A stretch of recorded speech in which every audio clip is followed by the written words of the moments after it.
안녕하세요. 승리하는 삶 여러분. 오늘은 7월 1일입니다. 저희들 오늘 말씀 이제 17장으로 넘어가게 되네요. 벌써 저희 7월이 왔고 저희들 새로운 표지입니다. 자, 비아 돌로로사입니다. 이 비아 돌로로사는 아시는 분은 알겠지만 예수님의 순환의 길, 고난의 길 해가지고 예루살렘 그 아래쪽에서부터 예수님이 이제 법정에서부터 이제 그 꼭대기 그 예수님 무덤 있는 곳까지 이렇게 순례길을 만들어 놓은 게 있어요. 거기에 이제 출발 지점입니다.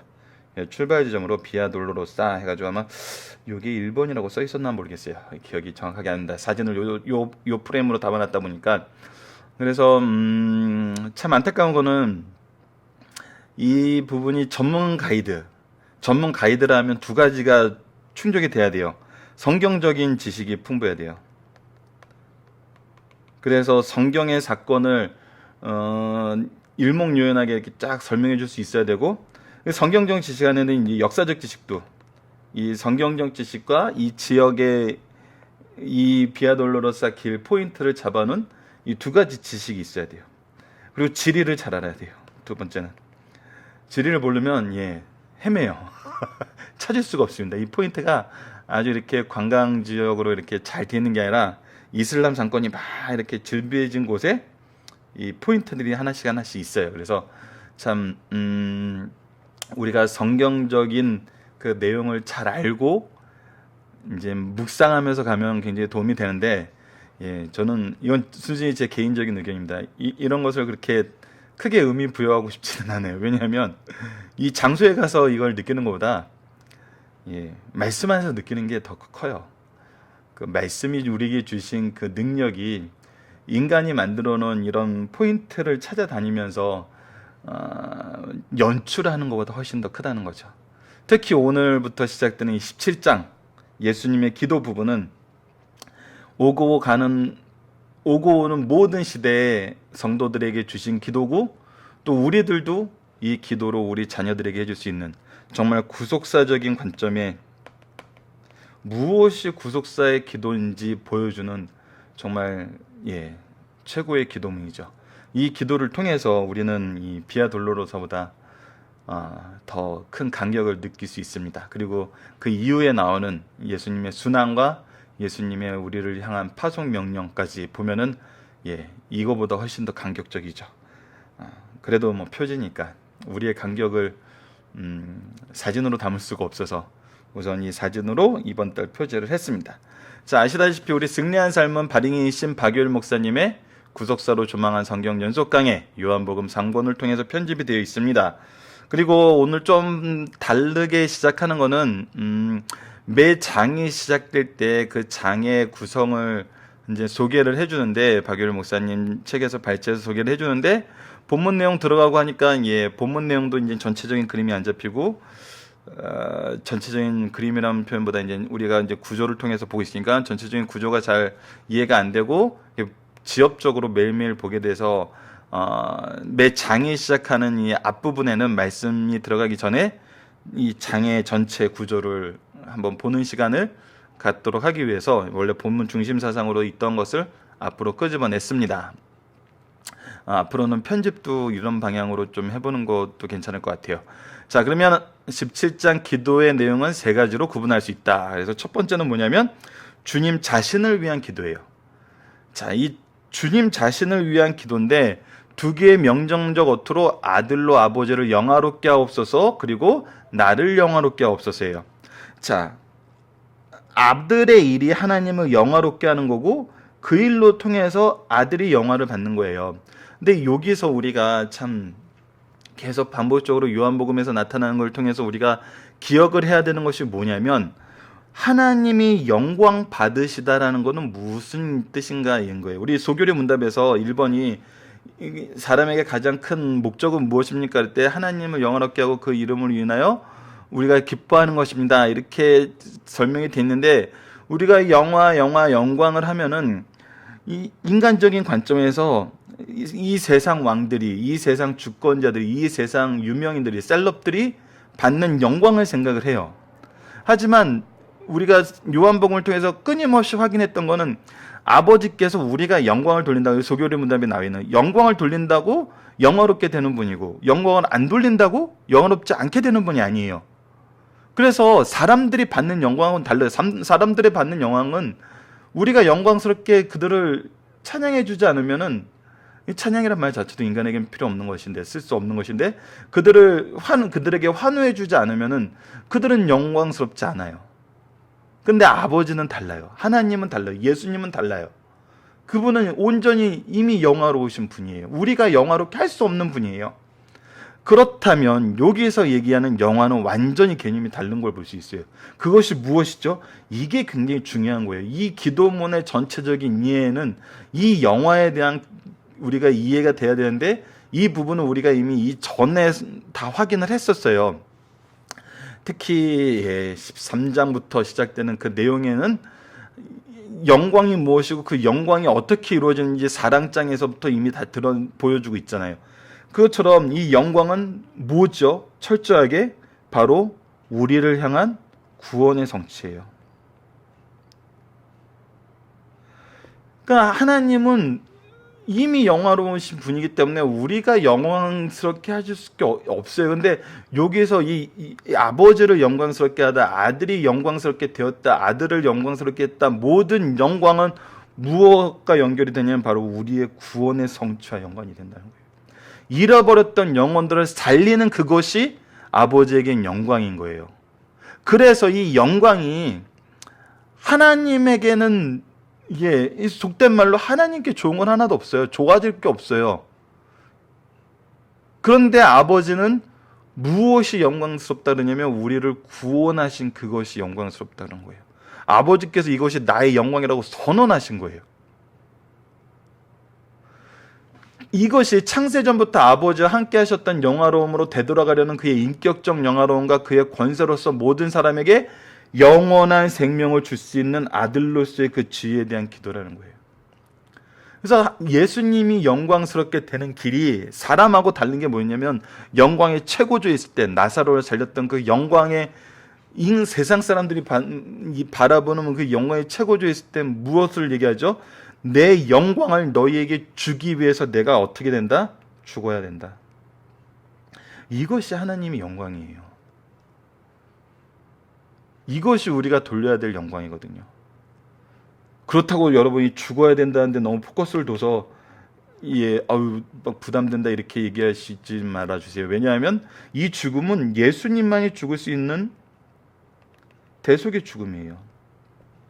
물론 우리가 이 대속의 죽음을 따라서 순교할 수 있어요. 그런데 그 목적이 뭐라고요? 바로 우리에게 주어진 생명을 구원하기 위한 거라요. 그러니까 순교도 있지만 그 안에는 모든 것이 있어요. 우리에게 주었던 모든 것이 바로 하나님께서 이 영광스러운 삶을 살라고 주신 달란트인 거예요. 그래서 이 달란트는 많이 받든 적게 받든 충성스러운 자는 상급이 똑같은 것을 우리가 마태복음 25장에서 보잖아요. 그런 것처럼 우리가 이 부분에 대해서 이해해야 돼요. 하나님께 막 박수치고 막 멋진 찬양을 돌리고 많은 교인들이 모여서 아멘 아멘 환호하고 이거는 어떻게 보면 굉장히 결과로서의 모습이고 그것이 결과가 아니에요. 결과는 뭐예요? 한 영혼 한 영혼 한 영혼에 대한 구원이에요. 구원의 성취예요. 영원한 생명을 주는 거예요. 이것이 주님 자신을 위한 기도예요. 결국은 주님 자신을 위한 기도고 이 영화로운 길을 성취하는 그 과정에서 이미 성취됨을 바라보고 하는 기도지만 결국 내용은 뭐예요? 우리를 살리는 거예요. 예수님 자신을 위한 일이 우리를 살리는 일이에요. 그리고 나서 또 제자들을 위한 기도를 해요. 그래서 6절에서 19절인데 여기서 두 가지로 그들을 보존하사라는 표현이 나와요. 그래서 그들을 보존하사 그들을 진리로 거룩하게 하옵소서. 그리고 보존하고 진리로 거룩하게 하다는 기도가 나오는데 그 기도하심은 제자들이 악으로부터 보호받고 그것에 의해 상처받지 않게 하실 것을 위한 기도라는 거예요. 주님께서 받으신 십자가의 고난의 순간은 그들에게 대단한 위기와 하나님의 돌보심이 필요한 걸 아세요. 그래서 그들을 보존하게 하시고 진리로 거룩하게 해달라고. 이 진리로 거룩하면 바로 영원한 생명으로 들어가는 것이죠. 그리고 나서 20절에서 26절은 온 교회를 위한 기도예요. 여기서는 하나가 되길 위해서 기도했고요. 미래의 영광에 참여하기 위해서 기도했어요. 이미 약속된 것을 그곳으로 가게 하기 위해서 기도했어요. 이는 믿는 자들에게 현재적 증거, 프리젠트 테스트모니, 이미 현재적 증거와 퓨처 데스티니, 미래적 운명이 포함되어 있다는 거예요. 그러니까 이게 이미 이루어졌고 앞으로 이루어질 그것 안에 있는 거예요. 그래서 우리 조직신앙에서 많이 얘기하는 것이 이미와 아직이라는 그 단어거든요. 이 우리 구원의 성취는 이미 이루어졌고 이 구원으로 인해서 오는 이 영광의 단계는 아직 임하지 않았다는 거예요. 이것은 예수님이 부활 이제 재림 때에 이미 재림 때 이루어진다는 거예요. 그래서 항상 우리의 신앙은 이미 얻었지만 아직 얻지 않은 이 사이의 균형에서 그리스도의 십자가를 바라보고 하나님의 영광을 위한 삶을 살아야 된다는 거예요. 이것이 바로 구속사거든요. 구속사. 이것이 승리하는 삶에서 계속 강조하는 구속사예요. 구속사의 삶을 사는 거예요. 이 삶은 모든 사람들이 승리하는 삶이에요. 왜? 하나님께서 보장하셨고 예수 그리스도께서 선언하셨고 성취하셨고 성령께서 우리에게 적용시키기 때문이에요. 이거는 역사의 주권자의 역사에 우리가 동참하는 거예요. 우리가 이루는 것이 아니에요. 그래서 이미 승리하였고 승리가 선언되었고 승리해요. 이것이 그리스도인들이 이 세상을 사는 자세거든요. 그래서 우리는 뭐에 포커스를 둬야 돼요? 영원한 생명에 포커스를 둬야 돼요. 이것이 하나님이 영광스럽게 하는, 하나님이 영광이라고 선언하신 우리 구원이거든요. 이거 외에는 없어요. 예수님의 기도는 온전히 이것에 포커스가 맞춰져 있어요. 그렇다면 우리가 드려야 될 기도는 뭐죠? 바로 여기에 포커스를 맞춘 기도예요. 우리가 자녀들에게 물려줄 기도는 뭐예요? 바로 이 구속에 포커스를 맞춘 기도예요. 이거를 위해 우리 신앙의 선조들이 그 시대에 맞게, 그 자녀의 상태에 맞게 이것을 적용시킬 수 있는 기도로 구체화시켰지, 이 목적에서 떠난 기도로 자녀들을 축복하진 않았어요. 그거는 오히려 잘못된 축복이죠.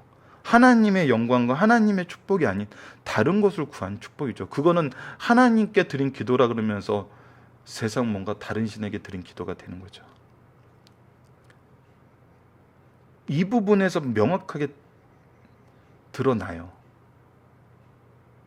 이 믿음의 진리가. 자, 그러면 이제 오늘 말씀으로 들어가 보도록 하겠습니다. 거룩하신 아버지여 그들도 하나가 되게 하옵소서. 요한복음 17장 1절로 11절 말씀입니다. 말씀은 간단하게 읽고 오늘 본문 묵상하기는 오늘 전체 내용을 살펴보는 시간이기 때문에 이 부분은 간단하게 보도록 하겠습니다. 그리고 우리 앞에서 봤던 것처럼 1절로 5절에서는 주님 자신을 위한 기도, 그리고 6절로 19절은 제자들을 위한 기도였어요. 그러면 오늘 본문도 우리가 보면은 1절부터 5절까지는 예수님 당신을 위한 기도, 6절로 19절이지만 오늘 본문은 11절까지예요. 이것은 이제 제자들을 위한 기도라고 볼 수 있어요. 하지만 아까도 얘기했다시피 하나님 예수님께서 자신이 아버지의 영광을 위해서 자신이 영광스러운 그 길로 가게 해달라는 모든 기도는 무엇에 대한 거라고요? 바로 우리에게 영원한 생명을 주시기 위한 거라고요. 자, 예수께서 이 말씀을 하시고 눈을 들어 하늘을 우러러 이르시되 아버지여 때가 이르렀사오니 아들을 영화롭게 하사 아들로 아버지를 영화롭게 하옵소서. 아버지께서 아들에게 주신 모든 사람에게 영생을 주게 하시려고 만민을 다스리는 권세를 아들에게 주셨음이로다. 영생은 곧 유일하신 참 하나님과 그가 보내신 자 예수 그리스도라 아는 것입니다. 영생은 뭐라고요? 유일하신 참 하나님과 그가 보내신 예수 그리스도라 아는 거예요. 아버지께서 내게 하라고 주신 일을 내가 이루어 아버지를 이 세상에서 영화롭게 하였사오니 이것이 바로 예수님이 하신 일이에요. 무엇이죠? 바로 생명을 살리는 구원의 도를 전한 거였어요. 아버지여 창세전에 내가 아버지와 함께 가졌던 영화로서 지금도 아버지와 함께 나를 영화롭게 하소서. 세상 중에 내게 주신 사람들에게 내가 아버지의 이름을 나타내었나이다. 그들은 아버지의 것이었는데 내게 주셨으며 그들은 아버지의 말씀을 지켰나이다. 아버지의 백성이라는 거예요. 지금 그들은 아버지께서 내게 주신 것이 다 아버지께로부터 온 것인 줄 알았나이다. 예수 그리스도가 이루신 모든 것이 아버지 하나님께로부터 나왔다는 걸 이제 알아요. 나는 아버지께서 내게 주신 말씀을 그들에게 주었사오며 그들은 이것을 받고 내가 아버지께로부터 나온 줄을 참으로 아오니 아버지께서 나를 보내준 줄도 믿었사옵나이다. 구체적으로 얘기해 준 거죠. 내가 그들을 위하여 비옵나니 내가 비옵는 것은 세상을 위함이 아니요 내게 주신 자들을 위함이니이다. 그들은 아버지의 것이로소이다. 예수님의 포커스는 뭐예요? 구원받은 백성이라는 거예요. 그들을 중심으로 일하시고 그들을 위해서 일하시고 그들을 통해서 일하세요. 내 것은 다 아버지의 것이요 아버지의 것은 내 것이었는데 내가 그들로 말미암아 영광을 받았나이다. 이 영광은 뭐예요? 결국 우리를 구원해 주신 그 구원이라는 거예요. 나는 세상에 더 있지 아니하나 그들은 세상에 있었고 나는 아버지께로 가옵나니 거룩하신 아버지여 내게 주신 아버지의 이름으로 그들을 보전하사 우리와 같이 그들도 하나 되게 하옵소서. 보전과 하나됨. 이것이 이제 예수님께서 우리를 위해서 아버지께 요청하신 것이고 이것을 누가 이루어 주시죠? 성령 하나님을 통해서 이루어 주세요. 자, 본문 말씀은 예수님 자신을 위한 기도와 제자들에 위한 기도로 나누어 보고 각각 내용을 정리해 봅시다. 이 부분을 보면은 우선 1절에서 5절까지는 이제 예수님의 기도이기 때문에 노란색이 주를 이룹니다. 그리고 6장에서 17절은 이제 제자들을 위한 기도인데 이제 초록색이 주를 이루죠. 하지만 그래서 위에 보면은 예수님 자신을 위한 기도로 저희들은 노란색, 제자들을 위한 기도로 이제 녹색을 해놨는데 이 안에 있는 핵심적인 내용은 서로 연결돼 있어요. 그것이 이제 하나됨이에요. 하나됨. 무엇을 통해서 하나됨을 우리에게 얘기하고 있는지 한번 보도록 하겠습니다. 자, 1절은 뭐 이제 이미 앞에서 읽어봤고 이제 우리 17장 전체 내용을 통해서도 봤는데 예수께서 이 말씀을 하시고 눈을 들어 하늘을 우러러 이르시되 아버지여 때가 이르렀사오니 아들을 영화롭게 하사 아들로 아버지를 영화롭게 하옵소서. 자, 예수님께서 기도의 대상이 아버지 하나님을 분명히 얘기하고 예수님과 하나님과의 관계를 이제 분명히 선언을 해요. 이미 계속 분명히 선언했죠. 이제 드러내놓고 영광에 대해서 얘기하면서 이것을 믿는 제자들을 위해서 이 기도를 가르쳐 주시는 거예요. 우리가 기도의 대상은 하나님이고 기도의 방법은 예수님을 통해서라는 거예요. 예수님 이름으로 기도해야 된다는 거예요. 그리고 그 안에 있는 그리스도의 영광은 무엇인지 우리에게 이제 설명입니다. 아버지께서 아들에게 주신 모든 사람에게 영생을 주게 하려고 만민을 다스리는 권세를 아들에게 주셨습니다. 자, 이 아들이 영화롭게 하고 만민을 다스리는 권세가 아들에게 있는 것은 무엇을 위한 거라는 거예요? 모든 사람에게. 아들에게 주신 모든 사람들에게 영광 있게 하려는 거예요. 이 영생은 누구에게 어떤 사람에게 주어지는 거냐면 영생은 곧 유일하신 참 하나님과 그가 보내신 자 예수 그리스도라는 겁니다. 예수님은 이 일을 가르쳐 주려고 이 땅에 오셨어요. 근데 이거는 누가 믿고 누가 영생을 얻게 되는 거예요? 바로 우리가 믿고 우리가 영생을 얻게 되는 거예요. 그러니까 예수님의 사역과 우리의 사역은 우리의 상태는 하나가 되어가고 있어요. 하나가. 하나님의 뜻 안에서. 아버지께서 내게 하라고 주신 일을 내가 이루어 아버지를 이 세상에서 영화롭게 하였사오니. 자, 예수님께서 영광 받으시는 예수님 스스로가 영광을 위해서 기도하시는 내용이 뭐예요? 바로 아버지의 뜻을 이루는 거예요. 예수님 자신을 위한 기도인데 무슨 기도예요? 아버지의 뜻을 위한 기도예요. 이 뜻이 뭐예요? 아들에게 주신 모든 자들에게 영생을 주는 거예요. 이 길이 뭐예요? 참 하나님과 그를 보내신 예수 그리스도를 아는 거예요. 자, 5절. 아버지께서 창세전에 내가 아버지와 함께 가졌던 영화로서 예수님은 그래서 어떤 분이냐면 창세전에 이미 삼위일체 하나님으로 함께 있던 분이에요. 원래 처음부터 삼위의 하나님이었어요. 그래서 우리가 성경을 보면은 태초에 하나님이 천지를 창조하시느라 했을 때 하나님의 뜻이 엘이에요. 엘. 단수죠. 근데 구약에서는 하나님에 대해서 표현을 할 때 엘로힘 해서 엘이 아니라 엘로힘 해서 복수로 써요. 그래서 이미 이 단어 안에 이 삼위일체의 내용을 우리에게 설명해 주는 거예요. 물론 그 복수의 여러 명이라는 게 나타나지 않아요. 그래서 예수님이 오심으로써 비로소 인간이 이 지혜를 얻게 되는 그 과정을 겪게 되죠. 성부, 성자, 성령 삼위의 하나님이 바로 하나님의 속성이었구나. 하지만 그분이 혼자가 아님은 이미 성경에서 기록이 돼 있어요. 하나님이 주신 말씀을 통해서. 그래서 이거는 창세 전에 주셨던 거고 이미 소유하고 계셨던 건데 그 내용이 뭐냐면 바로 우리를 향한 구원의 계획이었다는 거예요. 이 구원의 계획 안에 가지고 계셨던 영광이 이제 드러나게 되는 거예요. 이 구속을 통해서. 자, 6절부터 봅시다. 세상 중에서 내게 주신 사람들에게 내가 아버지의 이름으로 나타나였나니. 자, 이 사람들을 위한 기도인데 그 첫 번째가 뭐냐면 예수님께서 하나님의 이름으로 나타났던 거예요. 그들은 아버지의 것인데 내게 주셨으며 그들은 아버지의 말씀을 지켰나이다. 그들의 특징은 뭐냐면 아버지의 말씀을 지킨다는 거예요. 지금 그들은 아버지께서 내게 주신 것이 다 아버지로부터 온 것인 줄 압니다. 그러면서 그 아버지의 말씀을 어떻게 지키냐면 예수님의 가르침을 통해서 지키는 거예요. 예수님의 가르침이 온전히 아버지의 것임을 안다는 거예요.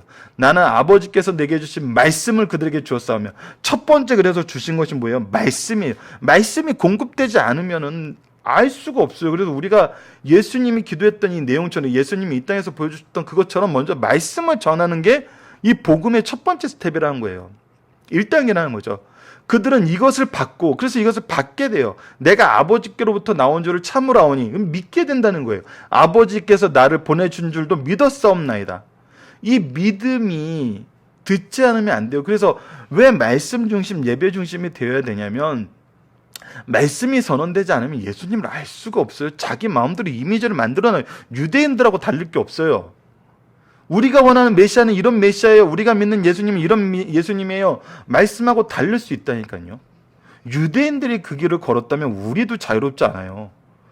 누가 감히 모든 신앙의 모습과 열정에서 유대인들보다 뛰어나다고 말할 수 있는 사람이 어디 있어요? 없어요. 근데 중요한 건 뭐라는 거예요? 물론 그 열정이 성령의 능력으로 인해서 저절로 우리에게 발휘되면 유대인들이 가졌던 것보다 더 뜨거운 열정을 가진 것을 우리의 믿음의 선조들이 보여줬죠. 사도들이 보여줬고 믿음의 선조들이 보여줬어요. 하지만 내가 세운 기준으로는 그렇게 될 수 없어요. 내가 세운 기준으로는 유대인들보다 더 열심일 수는 없어요. 유대인들은 예수님을 떠나갔다니까요. 그래서 말씀이 선언되어야 돼요. 교회에서 말씀을 듣기 힘들어한다고, 말씀을 이해하기 힘들어한다고 다른 것을 전하기 시작하면은 그들에게는 아예 우리가 구원의 길을 막는 거예요. 구원의 길은 선언이 돼야 돼요. 먼저 우리가 구원의 길을 선언하지 않고 어떻게 듣는 사람이 나올 수가 있겠어요? 믿는 사람이 나올 수가 있겠어요? 이것은 분명한 겁니다. 내가 그들을 위하여 비옵나니 내가 비옵는 것은 세상을 위한 것이 아니요 내게 주신 자들을 위함이니이다. 그리고 나서 우리가 항상 기도하는 거예요. 예수님이 그랬던 것처럼 그들은 아버지의 것이기 때문에 내 것이 아니고 세상 것이 아니고 아버지의 것이고 아버지가 나에게 주신 것이기 때문에 우리가 자녀를 끝까지 사랑할 수 있고 우리에게 맡겨진 신자를 끝까지 사랑하는 것은 누가 주셨기 때문에? 아버지가 주셨기 때문에. 내 것은 다 아버지의 것이요 아버지의 것은 내 것이 없는데 내가 그들로 말미암아 영광을 받았나이다. 그들로 말미암아 영광을 받는다는 건 뭐예요? 아까도 얘기했지만 구원이에요. 구원의 성취, 영생의 소유예요. 누굴 통해서? 예수 그리스도를 통해서. 이것이 예수님이 영광을 받으시는 거예요. 나는 세상에 더 있지 아니하오나 그들은 세상에 있사옵고 나는 아버지께로 가옵나니 거룩하신 아버지여 내게 주신 아버지의 이름으로 그들을 보존하사 우리 같이 그들도 하나 되게 하옵소서. 이게 신비의 연합이거든요. 예수 그리스도께서 하나님과 하나 된 것처럼 우리도 하나가 되는 거예요. 구속의 이 역사 안에, 구속사 안에서.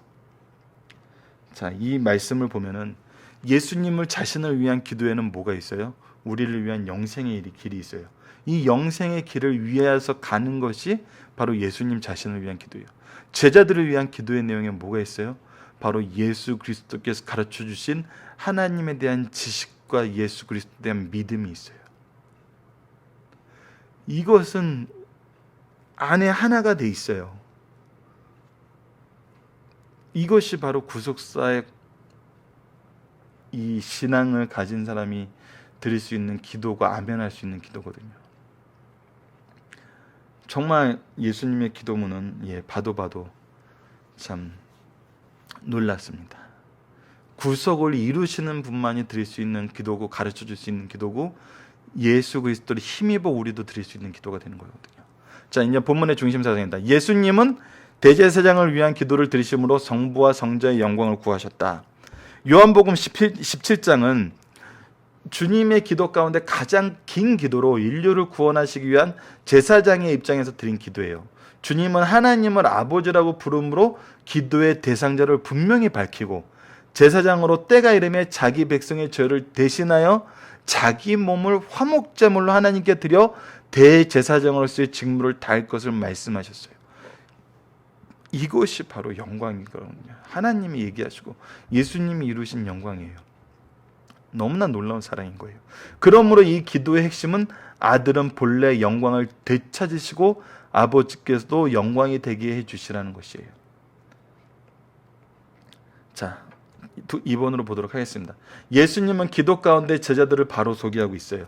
아버지께서 택한 자들을 내게 주셨고 내가 그들에게 아버지를 나타내었다는 거예요. 이때 그들은 아버지의 말씀을 받아 지키게 되었고 주께서 가지고 계신 일체 것이 다 아버지께서부터 온 것임을 알게 되었다는 거예요. 정말 예수님을 바로 알게 됐다는 거거든요. 이거는. 그러므로 아버지께서 예수님을 통해 주신 말씀을 제자들이 받아들일 때 예수님이 하나님 아버지가 보낸 메시아이심을 알고 믿게 된다는 사실을 강조해 주고 있어요. 자, 다음입니다. 마지막 3번이죠. 예수님은 제자 성도들이 보존되어 하나 되기를 위해서 기도했어요. 예수님의 기도의 핵심 내용은 처음 하신 기도의 내용은 불신자보다 그들을 위하여 기도하였지만 제자 성도들을 위한 기도였어요. 그 이유는 이들로 말미암아 영광을 받으셨기 때문이에요. 죽은 나사로의 육신을 살림으로 영광을 받으셨다면 제자들이 예수님 믿음으로 죽었던 제자들의 영혼을 살리시고 예수의 증인의 사도로 세우심으로 영광을 받으셨다는 거예요. 어떻게 된다고? 이 제자들을 통해서 이제 이 구원의 복음이 온 세상에 전파되어 오고 가는 모든 세대의 백성들이 이 구원의 놀라운 소식을 통해서 영생을 얻게 된다는 거예요. 이것이 예수님께는 영광이라는 거예요. 이제 하나님의 영광의 도구인 제자들을 이 땅에 보존되어 주의 뜻을 성취하기를 위해서 기도하셨고 이들이 하나가 되어 하나님께 영광되기를 위하여 기도하셨어요. 오늘 우리도 믿음의 형제들을 위하여 먼저 기도할 것을 가르치죠. 이것이 바로 우리 스승들이 해야 될 일이에요. 말씀을 전하고 기도해야 되는 것. 자, 오늘도 길었습니다. 말씀을 기초로 기도하기를 통해서 마치도록 하겠습니다. 하나님, 온 우주가 시작되기 전부터 영화로우시고 참 하나님 되신 주님께서 구속의 은총을 위해 이 땅에 오셔서 하나님의 뜻을 이루게 하심을 감사합니다. 우리의 인생이 구속의 은혜 가운데 주님과 동행하도록 인도하여 주소서. 예수님 이름으로 기도드립니다. 아멘.